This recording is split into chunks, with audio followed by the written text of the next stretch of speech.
तो जो भी हम आईटीआर भरते हैं, जैसे अगर एक सैलरी आ रही है, एक सैलरीड पर्सन है, उसके तो ऑटोमेटिकली सब हो रहा है। बिजनेस जो कर रहा है वो कैसे बचाएगा, वो कैसे करते हैं? क्योंकि जहाँ तक मैं देख पा रही हूँ, अगर आपकी सैलरी ज़्यादा आ रही है तो ऑब्वियसली आप इनकम टैक्स अच्छा खासा भर रहे हो। मैंने सारा कैलकुलेट किया है और देखा है, बिजनेस वाले पैसा बचा जाते हैं। कैसे बचा सकते हैं बिजनेस वाले पैसा इनकम टैक्स में ऐसे बचा सकते हैं कि वो एक्सपेंसेस डाल सकते हैं ना। वो बहुत सारे एक्सपेंस दिखा के पैसा बचा लेते हैं। उन्होंने एक्सपेंस डाल दिया कि हमारा मैन पावर लग रहा है, ठीक है, एटीसी डाल दिया, एटीडी डाल दिया, इनकम, इसके अलावा इंश्योरेंस वगैरह ले लिया, उसमें भी वो रिबेट ले लेते हैं।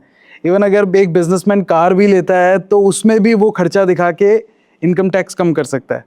जहाँ तक बात रही जॉब वाले की, तो उसके बाद लिमिटेड आप कह लीजिए कि तरीके हैं जिससे वो टैक्स सेव कर सकता है। एटीसी एटीडी से ही टैक्स सेव कर सकता है, और वो बहुत बड़ा अमाउंट नहीं है।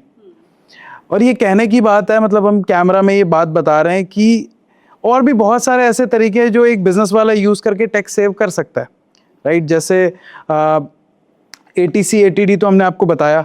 इसके अलावा अगर वो बाकी के एक्सपेंस दिखा दे कि बिजनेस एक्सपेंस दिखा रहा है, उसमें भी वो अपने टैक्स सेव कर सकता है।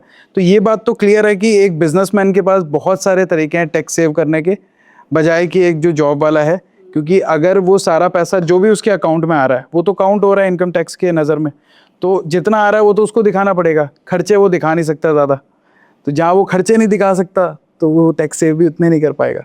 मैंने जो चीज़ देखी है, हमारी जो पेरेंट्स वाली जो जनरेशन थी, वो हमेशा वहाँ सेव करते थे, वहाँ इन्वेस्ट करते थे। या अगर जॉब भी, जैसे गवर्नमेंट जॉब की हमने बात की, जहाँ पे सेफ है, गवर्नमेंट जॉब सेफ है। अभी जैसे कोरोना टाइम आया, बिजनेस वाले बैठे थे, गवर्नमेंट जॉब वालों की सैलरी आ रही थी।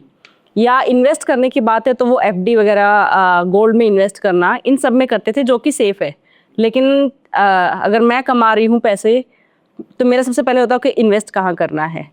एंड हो सकता है कई बार ऐसी जगह इन्वेस्ट करते हैं जो कि पता भी नहीं है कि अगर मार्केट हिल गई तो पता नहीं क्या आएगा।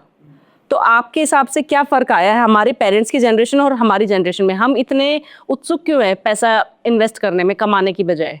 आप ये बताइए, आप, हमारे पेरेंट्स की जनरेशन में फेसबुक था? नहीं। इंस्टाग्राम था? नहीं था। वो नहीं देखते थे कि पड़ोसी वाला जो हमारा बंदा है वो BMW ला रहा है नहीं ला रहा है। पहले तो सोशल मीडिया जितना आया उतना हम बाकी लोगों से इन्फ्लुएंस होते हैं। वो एक अच्छी चीज़ भी है तो बुरी चीज़ भी है। अगर हमारे बगल वाला पड़ोसी BMW लेके आता है तो हमारे मन में भी आती है कि यार मेरे पास क्यों नहीं है। अब जो समझदार लोग हैं वो तो सोचते हैं कि मैं कैसे लूँ, उस तक कैसे पहुँचूँ, तो वो मेहनत करता है, वो और दिमाग लगाता है कि मैं पैसा कैसे बना सकता हूँ। आज मैं 2 लाख रुपए बना रहा हूँ, 2 लाख रुपए में तो मेरी BMW आएगी नहीं, मुझे 10 लाख रुपए बनाने हैं, तो मैं कैसे बना सकता हूँ। तो वो तरीके ढूंढता है। पहले ना ही इतना इन्फ्लुएंस था, ना ही लोग दूसरों को देखते थे, इसलिए वो सेफ मोड में रहते थे।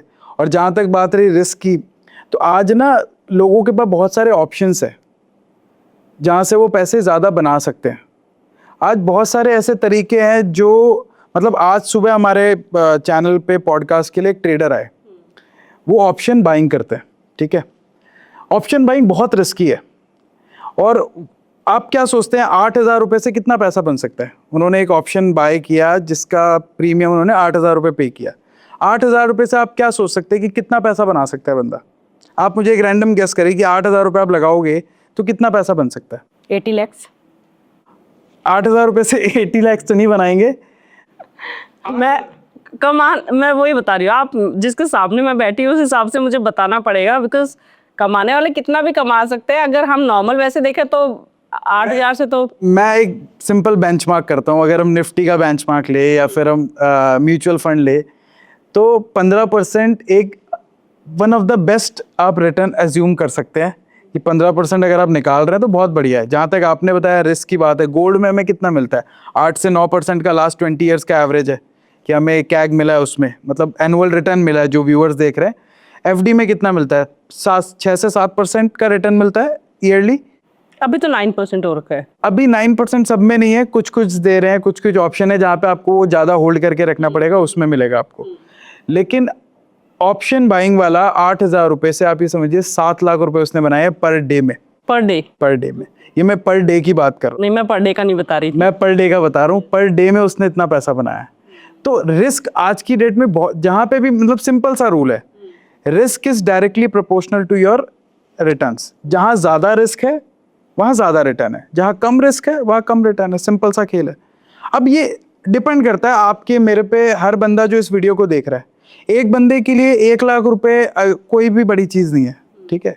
एक बंदे के लिए 1 लाख रुपए उसकी पूरी ज़िंदगी की सेविंग्स है, ठीक है। तो इन्वेस्टमेंट हो, ट्रेडिंग हो, पैसा से इन्वेस्ट करना हो, वो इंसान पर्सन टू पर्सन डिपेंड करता है कि उसको कहाँ पैसे लगाने हैं, कितना वो रिस्क ले सकता है, उस हिसाब से वो पैसे बनाए।